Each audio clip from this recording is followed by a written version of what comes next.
Hello, people. I am back with another reading on Terry Crews. I want to look at the things that he said on the Roland Martin show. And he basically, he was all over the place. That needs to be clearly stated. And he was, sometimes talking out of both sides of his mouth. But I have basically condensed that interview into 4 different areas. The first is him stating that he's used to being abused by the Black community. The second is that there needs to be more room for other views in the Black community. The third is his criticism on the Black Lives Matters movement. And the fourth is Gabrielle Union. So,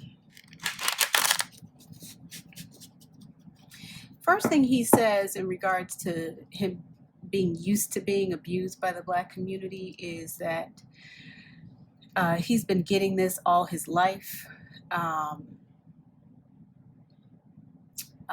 And he was referring to people talking about him being told to shut up.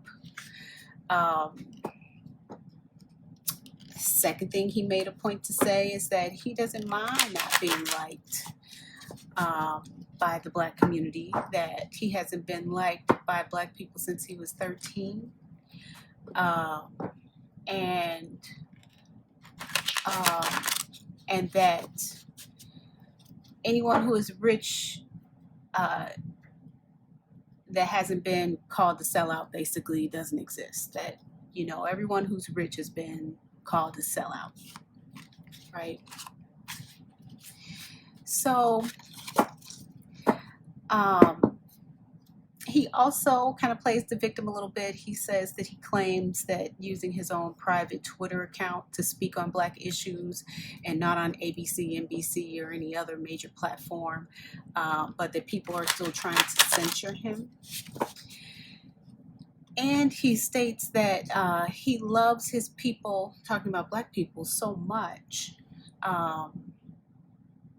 that he's willing to risk it all. He claims that his career was over, it was done. I don't know what this man is talking about. He claims that he took on Hollywood by himself 2 years ago, and he's still waiting on checks from anyone who said that they supported him. Was this some shade at Gabrielle? Weird. Okay. So he reiterates that these are his opinions and that he states on his own platform. He also claims that he loves his people. He loves Black people. And that he knows what we've been through, and that he's been a victim of having guns pointed at him by the police. But we all have tremendous opportunities right now. Forgiveness is the only way to move past everything, basically. Roland Martin was not trying to hear that one. He said that white people are quick to bring up Black people forgiving, but they still aren't over 9/11 and many other things. Terry Crews said that he understands this, but he almost ruined his own life by not forgiving. He said that years of therapy and forgiveness allowed him to walk away from the white man who, quote unquote, molested him. I think it's an interesting word to use, the word molestation, when it doesn't involve children. I don't know if he felt like a child when he was molested as a very, very grown man. And I'm using his wording, his description. I don't know why he wouldn't call that a sexual assault. But I think he was intentional using the word molestation. Roland then said that he would have clocked the white man. All right, which we know is also something that D.L. Hughley said. And Terry claims that it was a miracle from heaven that he didn't. And I'm saying, no, it wasn't a miracle. He was scared. He was in shock. He was victimized. He was a victim of white male racial power and class supremacy. So why can't you just cop to that? And, you know, it's interesting that he wants to speak bold now that it was a miracle he did not hit this man. No, it wasn't a miracle. You felt powerless. The last thing on your mind was hitting this man. You were a victim. Just admit it. Like, why are you saying this now? Okay, moving on. So Roland Martin asked the question of, you know, people stating that Terry Crews is in the second place. And Terry Crews had a little bit of honesty here, but again, I think it was to throw Black people under the bus. In this case, his Black family members. And he said that he has a broken heart because there are family members that don't talk to him anymore because of the comments he's made. But that he's okay with him having a broken heart because, you know, these family members and everybody else need to understand that you cannot control someone and love them at the same time. And that's a true statement. But them being boundaried is not about them controlling them. Them being boundaried is not about them trying to control him. It's them making conscious choices about what they want in their life. So I don't know why he feels controlled by someone who has made an empowering choice for themselves. So he's on total and complete bullshit there. And I promise I'm going to get to the reading part of this. I'm just going through some of the really low-hanging fruit of this stuff.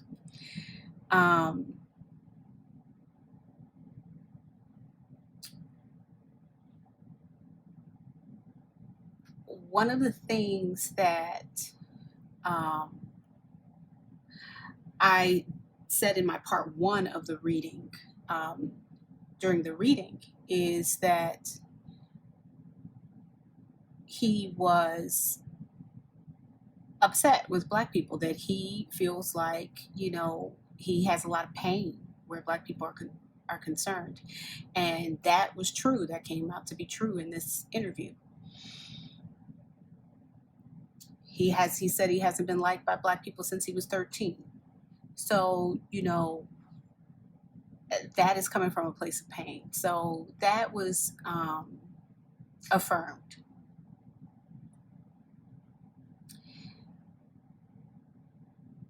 So the part I'm going to look at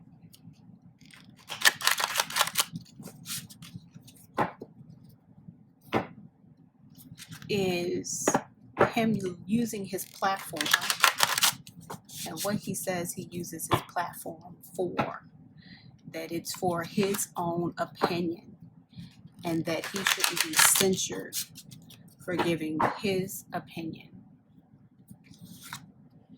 and that he loves Black people.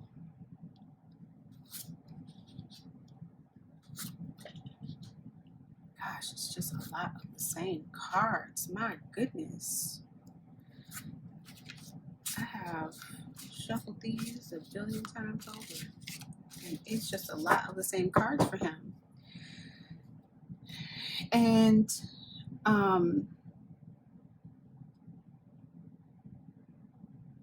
that just continues to not be true. Looking at You know, is he uniting us as a community on his platform by bringing up the fear of Black supremacy and the fear of Black Lives Matter? No, he's not. He's using his platform to voice his fears, to voice, rather than focus on the very necessary work of today. He has no interest in the work of today. He has no interest in Black Lives Matter. He has all of the smoke for his fears of the future.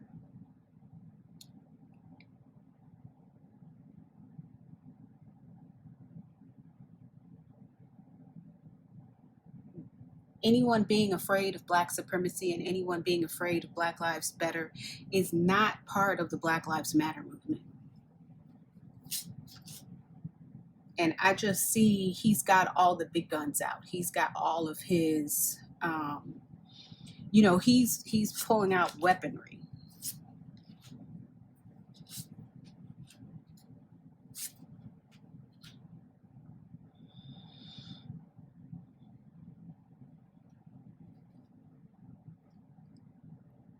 So the second kind of section of his talking points is that there should be room for other views. But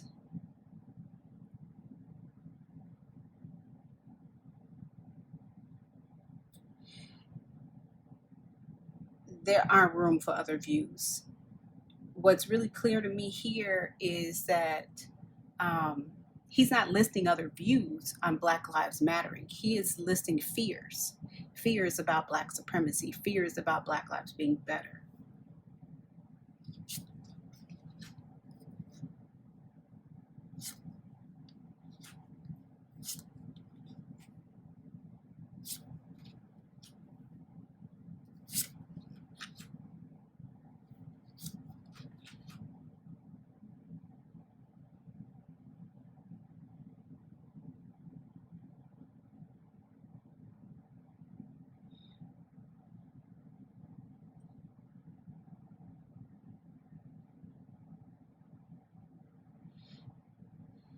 He brought up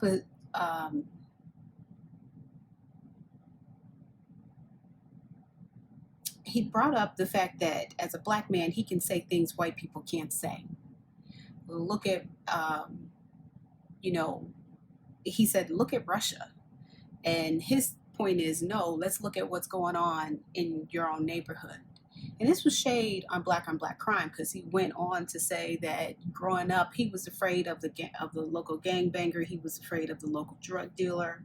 And so this is further evidence pointing to him being at war, and that being with Black people, and him being angry about his childhood at Black people, not at systemic racism, but at Black people, and throwing shade at that. He doesn't throw shade at systemic racism. He doesn't throw shade at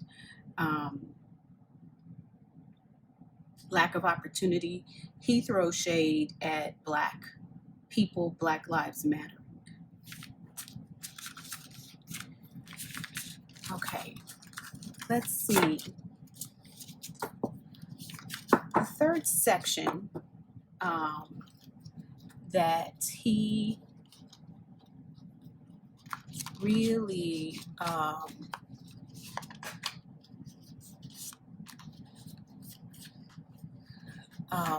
went on to, and again, the interview was all over the place, but I condensed it to 4 areas, is on his criticism with Black Lives Matter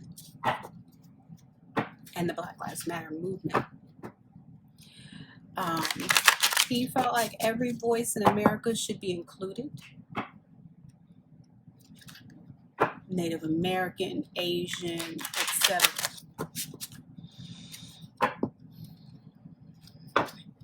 And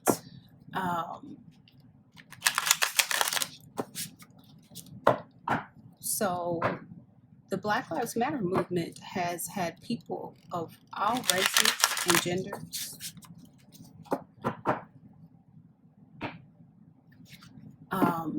which means that he must have a problem with the word black. So I'm taking a look now at what he wanted, because it sounds like an all lives matter thing. Now, one of the things that he said is that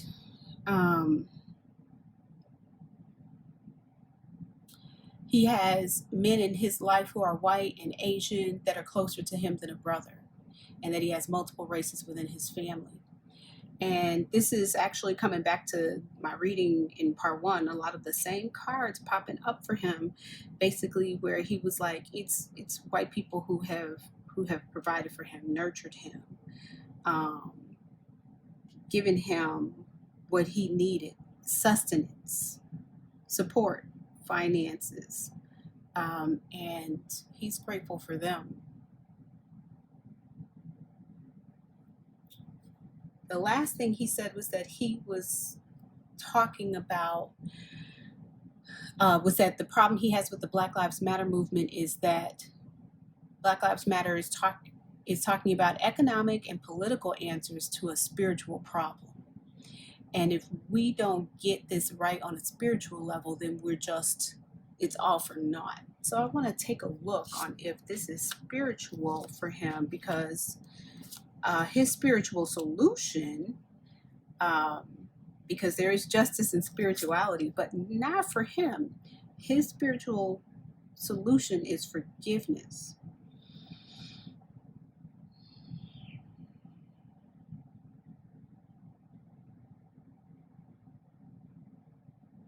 There is spiritual justice, but he doesn't believe in that. He believes in spiritual forgiveness. And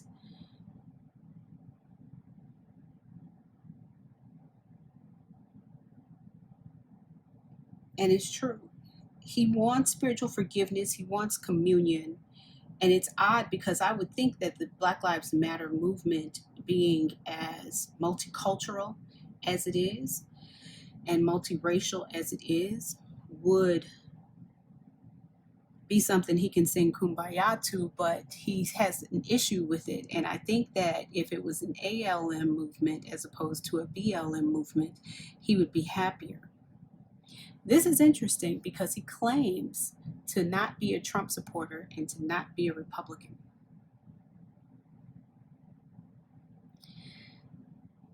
But he is actually making a case for all lives matter, with wanting to include other races and cultures than Black. He's got a lot of faulty reasoning.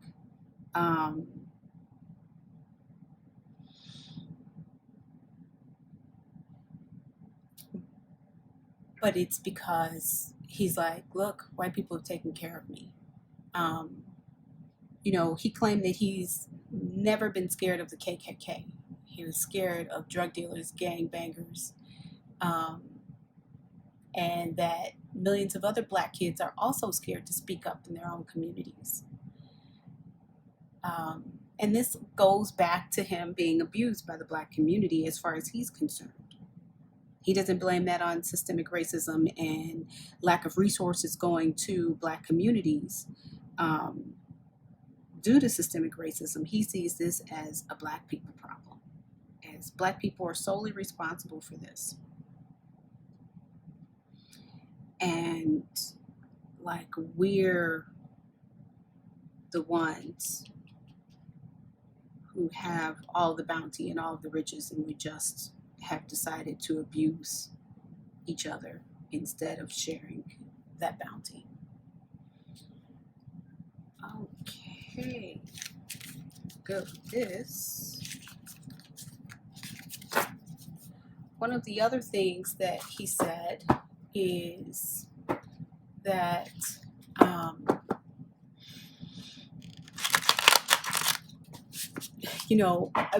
people, some famous people did feel the need to respond back to him and try to educate him. One of those people being Bernice King. And you would think that he would take that, consider himself educated, and,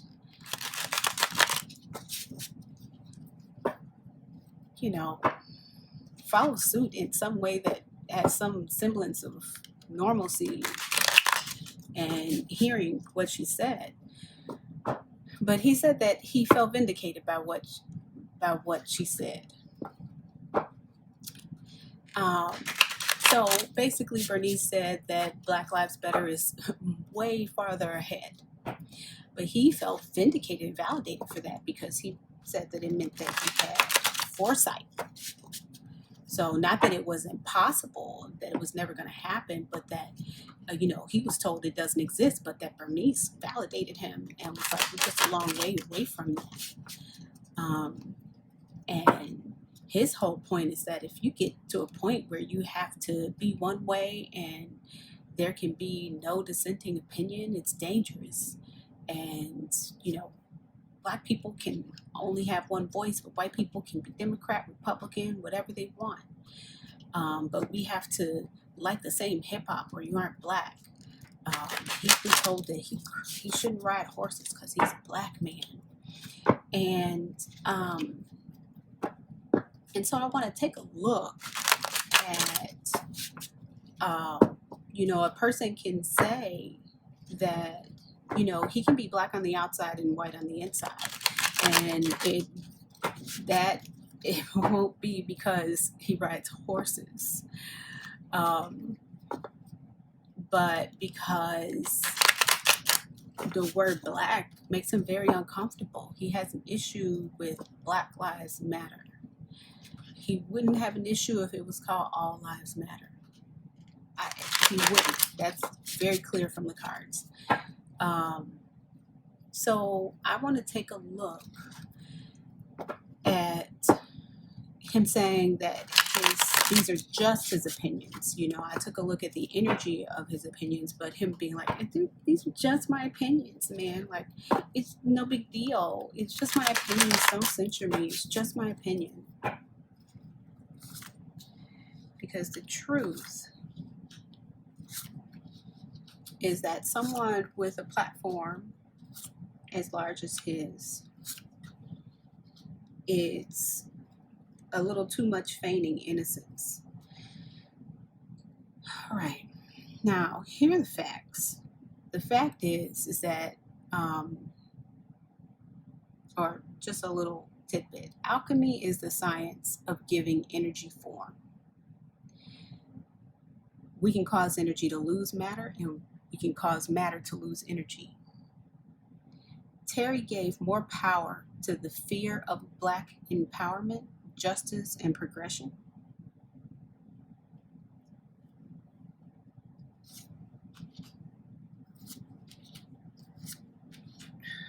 Same cards for this dude.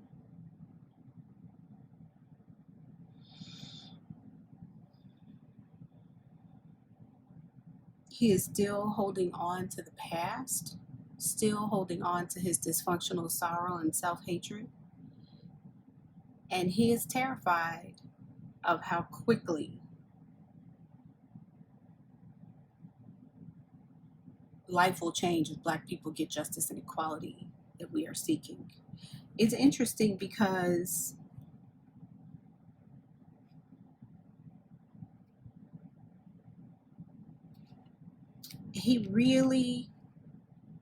there's a part of him that really doesn't want to see Black people happy. He feels like it's gonna jack up his riches if Black people are happy.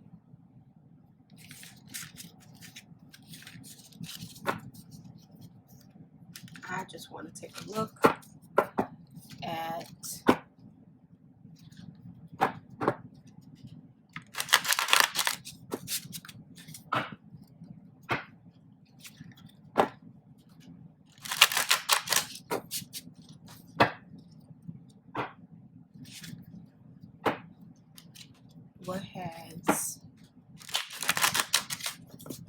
he continue to cause harm with his reckless words?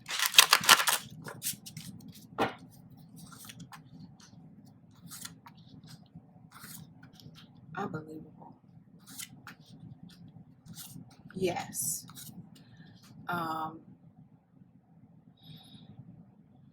He will continue to cause harm until he heals his pain. My next question is, white people have caused him pain. Why doesn't he cause them pain with reckless words? I mean, we all know the answer to that, but this dude, same.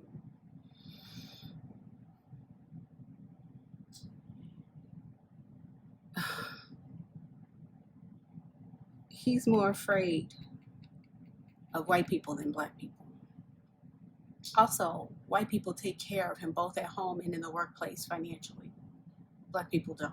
It's very simple for him. They are his caretakers, and they are the ones he has a fiduciary responsibility to.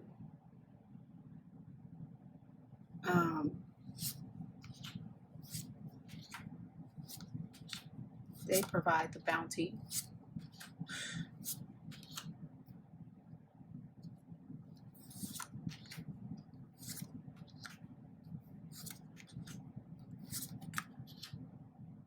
They're the rainmakers. And he enjoys the lightness of whiteness. He feels free to be himself. He didn't experience a lot of freedom in childhood in his black community. It was stifling for him, and he puts a lot of that on black people as opposed to, his circumstances or systemic racism. He puts it on black folk. Now, the last part of this, and it's almost over, guys, I promise, is that he claims that he apologized to Gabrielle Union twice. He said that he would do America's Got Talent for free, although, of course, he doesn't. He also said that he should have, he never said that he should have supported her. In the interview with Roland Martin, he said that he should have kept his mouth shut. It was only after the backlash did he realize that a black woman could have a different experience than him, a black man. He said that his response should have been to just tell people to ask Gabrielle, which is definitely not advocacy.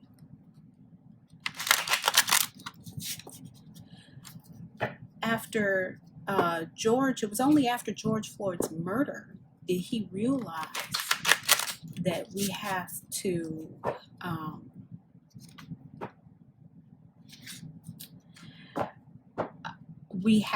act as a unit, as a community. And then he apologized to her again publicly, he says.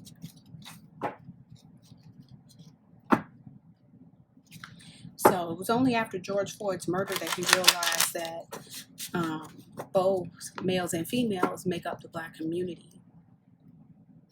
He didn't realize that before George Floyd got murdered. He didn't know that there were black women in the community of black people.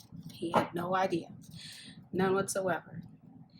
Let's take a look at his willful ignorance and nonsensical responses to this. And you know what? I guess it's not fair because for black women, we have to always include black men in conversations, always include black men in the fight for justice. But black men often forget that we exist. They often forget that. And part of the reason is because he doesn't have any black women in his home. He's not married to any black women. He has not given birth to any. He doesn't have black female children. They are mixed race. So let's take a look at the dynamics of black women in his life.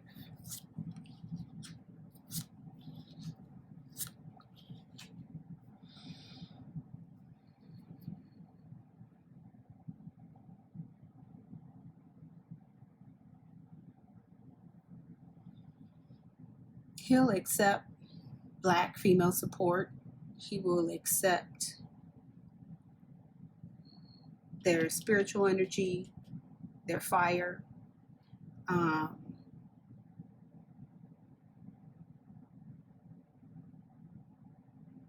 He enjoys being seen by them.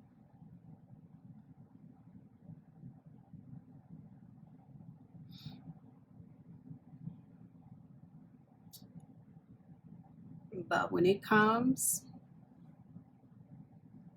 to him, he still gives himself all the credit for fighting his own battles, for getting his own coin, and for seeking all that is due to him. He does not have a lick, a place in his world for Black women.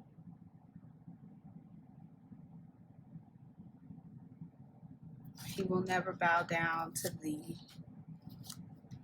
altar of a Black woman. There are parts of him that it's like, I don't even see her.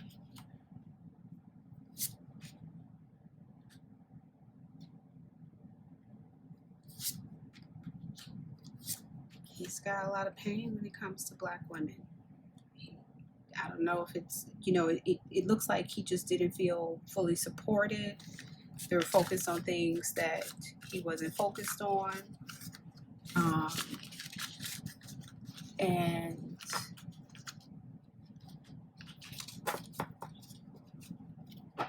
he's ultimately just a very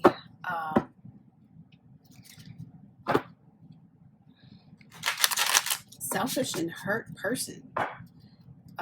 So being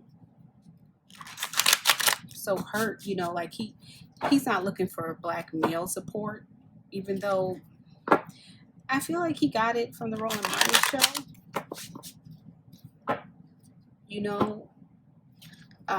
but he also bent to Roland Martin's Black male will of, the only reason I didn't hit that white man who quote unquote molested me is because it took all my strength in the world not to do that. Get out of here, dude. Come on. You're bound down to Roland Martin's Black male will, Black male expectation. When you said that, you weren't speaking so tough at the time.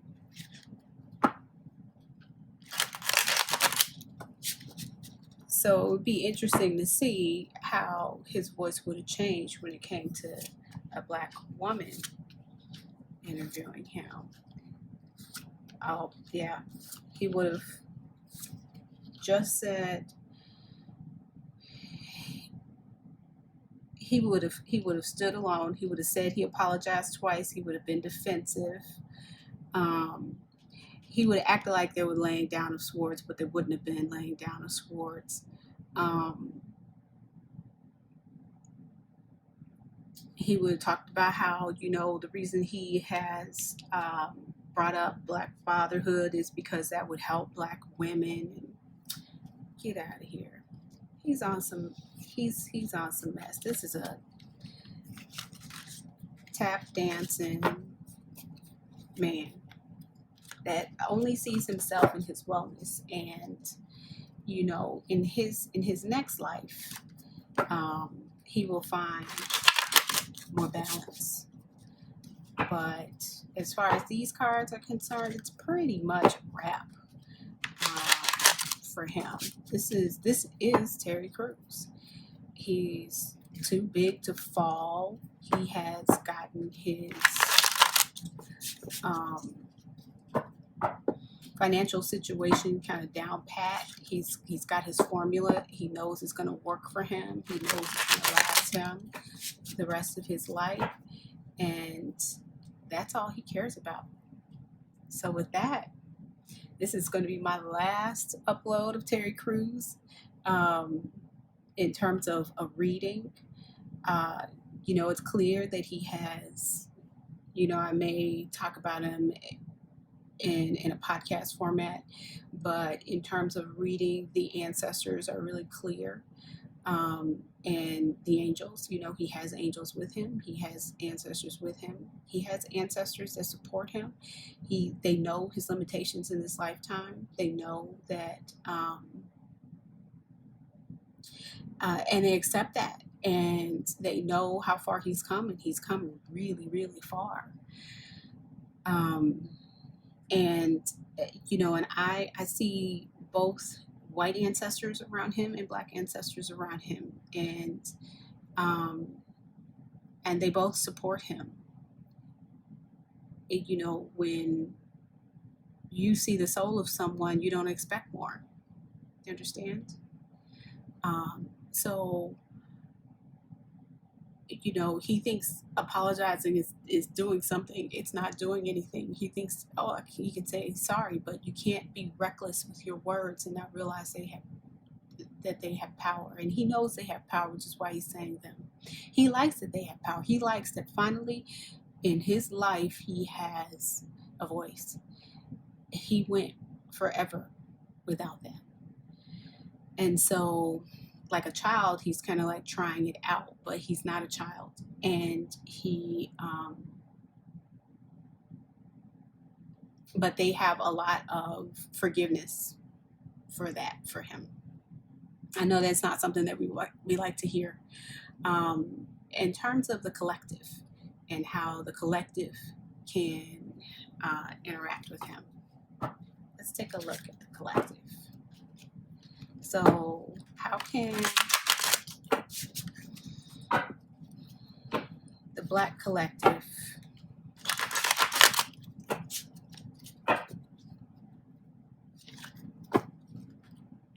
support him?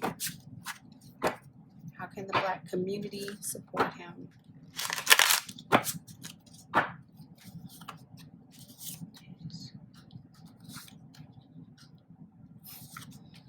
We got to tread lightly with him. And we need to stay singularly focused as well. Because he has a chaotic energy with him, and we have to cut through it with a sword. We have to cut through it like a knife.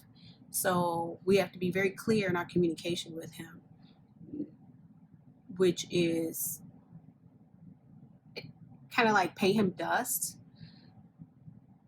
but also being verbal about this is wrong. Also saying you're not talking about the Black Lives Matter movement. What your comment is about Black supremacy and Black Lives Better is not about the Black Lives Matter movement. Because to give him some education like Bernice King, to give him an explanation, does him no good.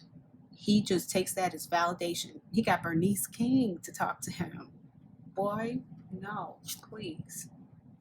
So now I want to look at how the white collective can support him.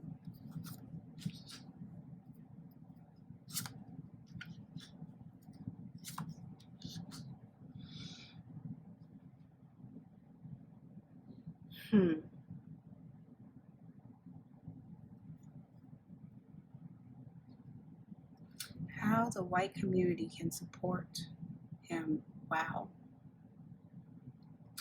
He gets a lot of support from the white community. They're glad that he's having these conversations. They're glad that he's putting these things in. And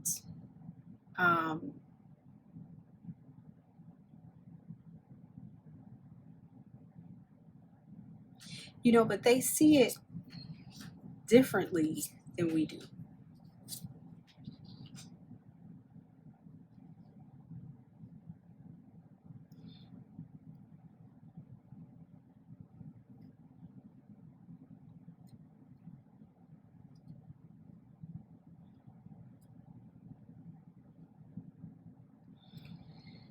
They see it as like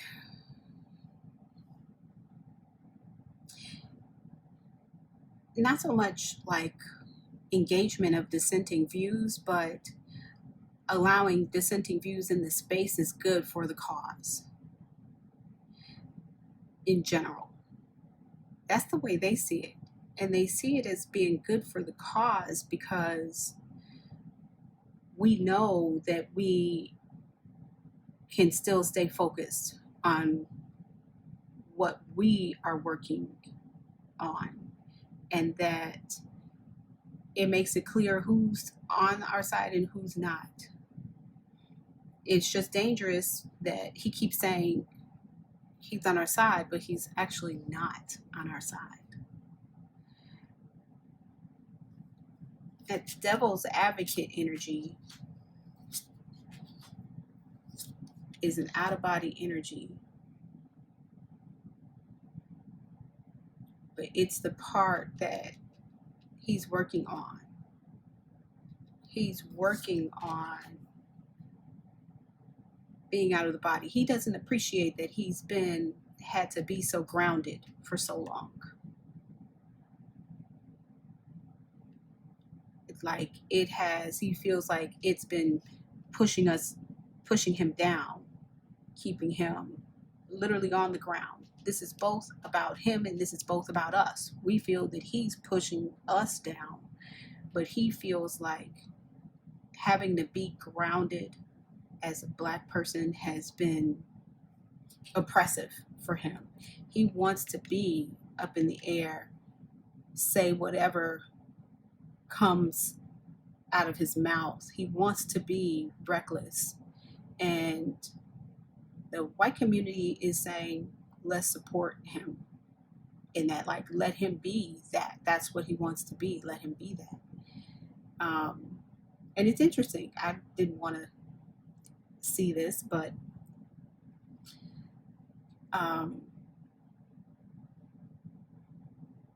they are like, let him do this. Now I am going to just keep reading because I want to see what the whole collective, how the whole collective can support. Let him stand alone. Let him stand alone. And the look of, like, yeah, we see you, boo. The whole collective is like, let him stand alone in his glory, by himself, grounded and not liking it, but trying to get up in the air.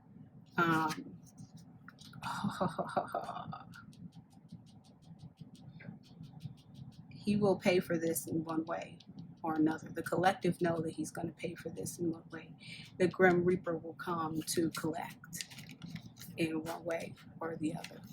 In some ways, karma is a bitch, but part of the thing is that he's seeking freedom, and he won't ever be free in the way that he's seeking. He will experience his version of glory for a moment, but he will never be free in the way that he's seeking. All right, guys, that's the reading.